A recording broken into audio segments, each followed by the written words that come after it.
নমস্কার। আজকে কর্কট রাশিকে নিয়ে বলবো। কর্কট রাশির ক্ষেত্রে সূর্যদেবের রাশি পরিবর্তনকে নিয়ে।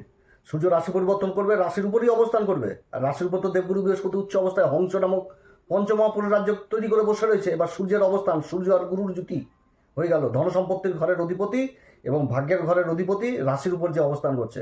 কর্কট রাশি কোন দিক থেকে লাভ হবে, কোন দিক থেকে বিশেষ সাবধান, কোন বিশেষ উপাচার, সমস্ত কিছু আজকের ভিডিওতে তুলে ধরবো। তো যাই হোক, অনুষ্ঠানটি শুরু করার আগে সবার প্রথম বলি, যেটা গ্রহের গোচর এবং চন্দ্ররাশি অনুসারে বলা হচ্ছে, কারো কোনো রকম ব্যক্তিগত কুষ্ঠিতর আলোচনা নয়। যদি অনুষ্ঠান ভালো লাগে তো লাইক, শেয়ার, কমেন্ট, তার সাথে সাবস্ক্রাইব করবেন। আপনারা সাবস্ক্রাইব করলে বিশেষভাবে অনুপ্রাণিত হয়।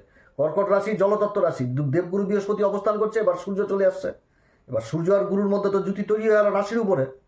রাশির উপর অবস্থান হয়ে যাচ্ছে। তো সূর্য এতদিন গুরু প্রভাবিত ছিল রাশি, এবার সূর্যের প্রভাব চলে আসবে। তবে কর্কট রাশির ক্ষেত্রে যাদের সূর্যের অবস্থান জন্মকুষ্ঠিতে ভালো রয়েছে, তারা তো এ সময়কালে অনেক দিক থেকে অনেক উঁচুতে যাবে। কিন্তু যাদের সূর্যের অবস্থান খারাপ রয়েছে, তো তাদের ক্ষেত্রে কিন্তু কিছুটা হলেও সমস্যা তৈরি করবে, চ্যালেঞ্জ থাকবে। কিন্তু গুরুর আশীর্বাদেও কাটবে, সেটাও ঠিক। কিন্তু চ্যালেঞ্জের মুখোমুখি হতে হবে, চ্যালেঞ্জের মুখোমুখি হতে হবে। যার জন্য আমি প্রত্যেকটা ভিডিওতে কর্কট রাশি সম্পর্কে বলেছি। যখনই সূর্যকে নিয়ে আলোচনা করি তখনই বলি যে সূর্য যন্ত্র বাড়িতে স্থাপন করো। সূর্যই হচ্ছে ধন সম্পত্তির কারক। সূর্যই মান, সম্মান, পদ, প্রতিষ্ঠা সমস্ত কিছু দিবে, সমস্ত কিছু দিবে এই কর্কট রাশি। অতএব সূর্য যন্ত্র বাড়িতে স্থাপন করো বিধিসম্মত মেনে। হাতের মাঝখানে দুটি আঙ্গুলে সাদা চন্দন, লাল চন্দন লাগিয়ে সেই সূর্য যন্ত্রের মধ্যে রেগুলার চিটাও। আর প্রত্যেক বলো সেই মন্ত্র, ওম হিং ঘিনি সূর্যাদিত্যায় সিং। এই মন্ত্র বলতে থাকলে সূর্য যথেষ্ট বলবান হবে। সূর্যই কিন্তু দেবে মান, সম্মান, সমস্ত কিছু, প্রশাসনের জায়গা, সমস্ত কিছু কিন্তু সূর্য। অতএব সেই জিনিস করতে হবে। তো সূর্যের এই যে পরিবর্তনটা হচ্ছে, দেবগুরু বৃহস্পতির নক্ষত্রেও তো সূর্য অবস্থান করবে। এবং দেবগুরু বৃহস্পতি যে নক্ষত্রে বর্তমানে অবস্থান করছে পুষ্যা, তাতেও আসবে। তো সূর্যের এই যে পরিবর্তন, তিনটি নক্ষত্রে, পুনর্বসু নক্ষত্রে 20 তারিখ পর্যন্ত থাকবে। গুরুর নক্ষত্র, দেবগুরু বৃহস্পতির নক্ষত্র, এবং এই নক্ষত্রের অধিপতি দেবতা হচ্ছে অদিতি মা। তো অদিতি মা তো সূর্যদেবেরই মাতা, সূর্য বংশ। তো সেই জিনিস লক্ষ্যভেদের নক্ষত্র, শুভ নক্ষত্র এই পুনর্বসু নক্ষত্র। আর তারপর চলে আসবে পুষ্যা নক্ষত্র, নক্ষত্রের রাজা পুষ্যা নক্ষত্র। 21 তারিখ থেকে আগস্টের 3 তারিখ পর্যন্ত পুষ্যা নক্ষত্রে চলে আসবে। পুষ্যা নক্ষত্রে চলে আসবে এবং তারপরে চলে আসবে অশ্লেষাতে, বুধের নক্ষত্রে চলে আসবে অশ্লেষা। তো অশ্লেষাতে আসবে হচ্ছে 4 তারিখ থেকে। তো অশ্লেষা নক্ষত্র এমন একটা নক্ষত্র যে নিজের বুঝতে হবে যে আমার জিনিস। এবার সূর্য তো এই নক্ষত্রে আসবে, গুরুর জ্ঞান লেগে যাবে আর সূর্যের কর্ম লেগে যাবে, যে এটা আমার, আমি ছাড়বো না। এই জ্ঞান কিন্তু দিয়ে দিবে একদম কর্কট রাশিকে। যেটা কর্কট রাশি তো মায়ার রাশি, মায়া, মমতা, পর উপকারিতা, এইগুলো সব কর্কট রাশি, জলতত্ত্ব রাশি। তার মধ্যে দেবগুরু বৃহস্পতি উচ্চ অবস্থায় হংস নামক রাজ্য তৈরি করেছিল। তো গুরু রাশিকেও প্রভাবিত করছে, মানে ডবল অ্যাকশন। মায়া, মমতা, পর উপকারিতা, ধর্মের জ্ঞান, নৈতিকতা সমস্ত কিছু দিবে। অর্থাৎ যে জিনিসটা ছিল সেই জিনিসের মধ্যে বা সূর্য যেহেতু রাজা, আর অশ্লেষা তো কিছু বুঝবে না নিজের ছাড়া। তো সেটাও কিন্তু এই সময়কালে বুঝিয়ে দিবে কর্কট রাশিকে যে তুমি নিজেরটা চিন্তা করো, নিজের জিনিস দিয়ে ভাবো। নিজের জিনিস অন্যকে দিয়ে মাথা কোনো সময় তাপটানো যাবে না। নিজের কাজের সময় সেই জিনিসই খুঁজে বেড়াচ্ছি, তো নিজের দায়িত্বটা বুঝো। মায়া, মমতা সেগুলো তো চলবে, সমাজে থাকতে গেলে সেগুলো চলবে। কিন্তু এর কিন্তু বিশেষ একদম, মানে কারো দুঃখ কষ্ট দেখলে এই কর্কট রাশির সবার প্রথমে কিন্তু এদের চোখের কোণাতে যে জল জমে যায়। দুঃখ কষ্ট দেখতে পারে না, কিন্তু এদেরকে অনেকে ব্যবহার করে নেয়। এদের হৃদয় মায়ের সমান, মানে জল, পরিশুদ্ধ জল, যে জল পান করে জীবন ধারণ করা হয়। যার জন্যই তো মায়ের সংজ্ঞা দেওয়া হয়েছে।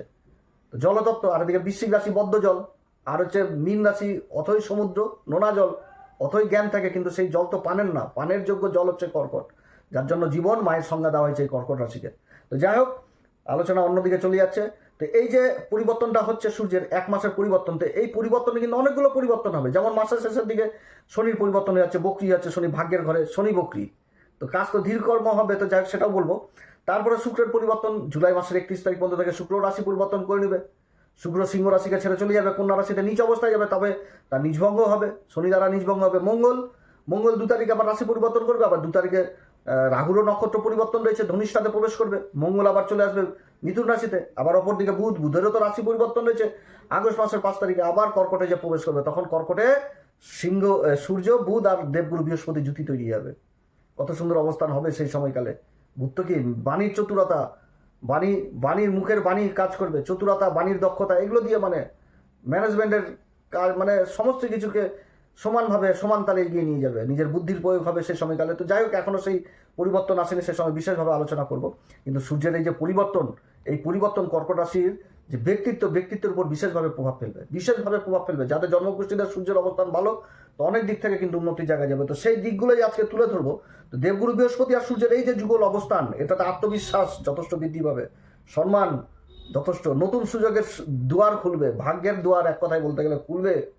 কিন্তু ভাগ্যের ঘরে শনি অবস্থান করছে, আর সেই শনির উপর গুরুর দৃষ্টি পড়ছে, এবং দেবগুরু বৃহস্পতি পুষ্যা নক্ষত্রে অবস্থান করছে। শনির নক্ষত্র অধিপতি দেবতা দেবগুরু বৃহস্পতি। এই সময়কালে কর্মক্ষেত্রে কিছুটাও ধীরগতি থাকবে, কিন্তু ধৈর্য হারালে চলবে না। কর্কট রাশি, ধৈর্য ধরতে হবে, পরিশ্রমের ফল অবশ্যই পাওয়া যাবে, কর্মের ফল অবশ্যই পাওয়া যাবে। গুরুর আশীর্বাদ, গুরু যেখানটাতে থাকছে, গুরুর সাথে সূর্য অবস্থান করছে রাশির উপর, কর্মের ফল অবশ্যই পাওয়া যাবে, কিন্তু ধৈর্য হারানো চলবে না, তাড়াহুড়া করা চলবে না। বড় সাফল্য জীবনে নিয়ে আসবে, বড় সফলতা জীবনে নিয়ে আসবে। কর্মক্ষেত্রে নতুন দায়িত্ব পাওয়া যাবে, পদোন্নতির সুযোগ থাকছে, দীর্ঘদিন ধরে আটকে থাকা কাজগুলো আবার চলতে থাকবে। শনি তো বকরি, শনি বকরি হলে কি হবে, দীর্ঘদিন নিয়ে আসবে, থেমে যাবে। তাহলে থেমে থাকা কাজগুলো বিশেষ গুরুত্ব পাবে। যেগুলো থেমে গেছিল বিগত দিনে, কাজ হচ্ছিলই না, কোনোভাবে এগোচ্ছিলই না, কত ধরাধরি কত চেষ্টার পরেও এগোচ্ছিল না, এখন এই সময়কালে এগোবে, আর্থিক দিককে মজবুত করে দিবে।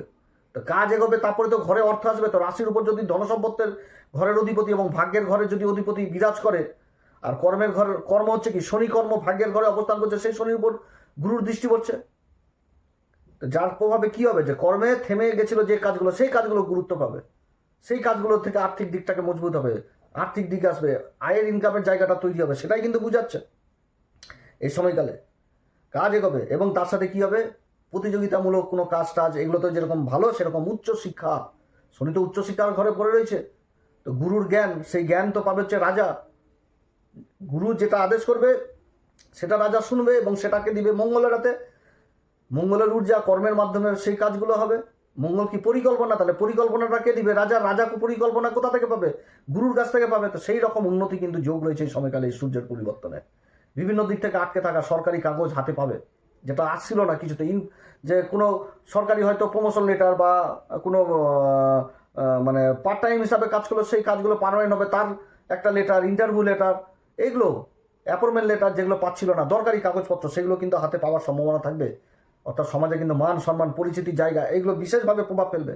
এবং কোনো প্রভাবশালী ব্যক্তির সহযোগিতা লাভের প্রবল সম্ভাবনা থাকবে, যে যেই কর্মে যুক্ত থাকুক, যে কেউ হয়তো সরকারি বেসরকারি কাজ করছে, ওখানটাতেই কোনো প্রভাবশালী ব্যক্তির নজরে চলে আসলো, কাজ এগিয়ে গেল। সেরকম ব্যবসা ক্ষেত্রে ভালো মহাজনের সন্ধান পেয়ে গেল, পাচ্ছিল না কিছুতে, বহু খোঁজাখুঁজি বা ভালো জিনিস, সেগুলো হয়ে যাবে এই সময়কালে।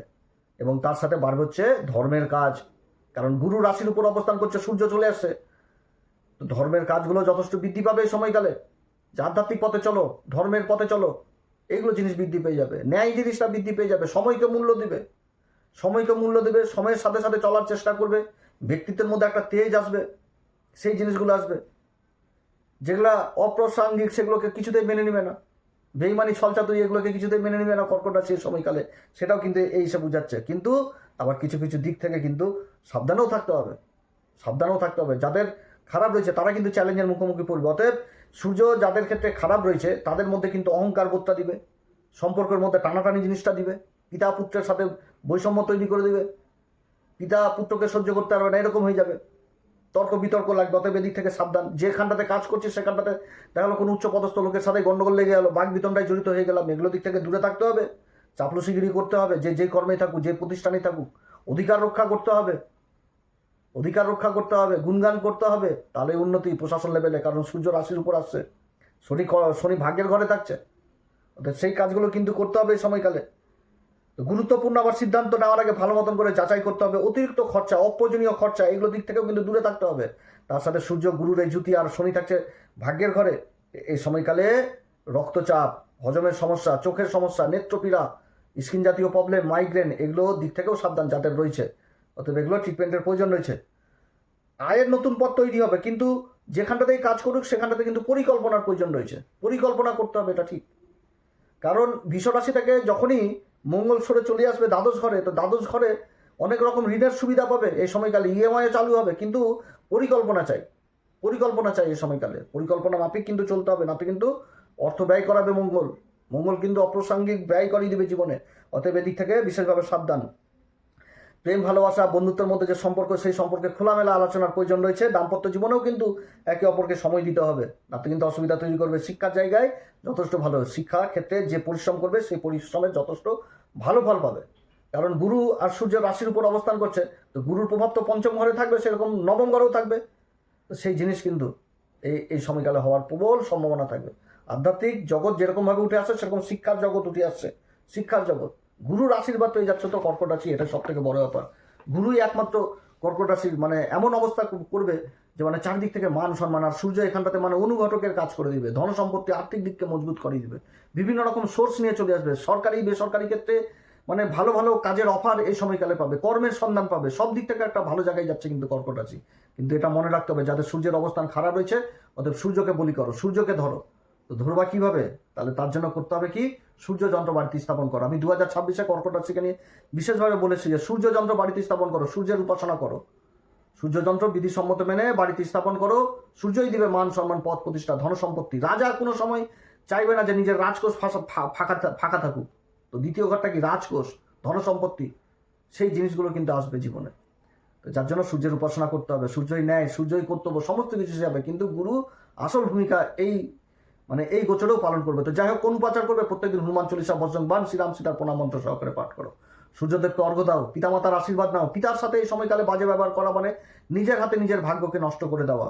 এবং গুরুর সাথে অবস্থান করছে, গুরু নিন্দা কোনো সময় নয়, কোনো সৎসঙ্গ হচ্ছে সৎসঙ্গের নিন্দা নয়, ধর্মের কোথাও কথা হচ্ছে সেই জায়গার নিন্দা নয়, ধর্মের বিপক্ষে দাঁড়ানো যাবে না এই সময়কালে। পারলে ধর্মের প্রতি সেবাদান করো, যে কোনো ক্ষেত্রে।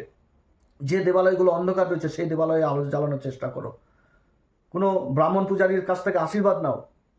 এগুলো নিলে যথেষ্ট ভালো প্রভাব পড়বে এই সময়কালে। এছাড়া প্রত্যেকদিন হনুমান চল্লিশা বজ্রংবাণ শ্রীরাম সীতা প্রণাম মন্ত্র সহকারে পাঠ করো এবং মহামৃত্যুঞ্জয় মন্ত্র পাঠ করো। শনি রেবতীতে অবস্থান করছে ভাগ্যের ঘরে, অতএব মহামৃত্যুঞ্জয় মন্ত্র পাঠ করো। তো যাই হোক, অনেক কথা আলোচনা করলাম। যদি অনুষ্ঠান ভালো লাগে তো লাইক, শেয়ার, কমেন্ট, তার সাথে অবশ্যই সাবস্ক্রাইব করবেন। আপনারা সবাই ভালো থাকেন। নমস্কার, ধন্যবাদ।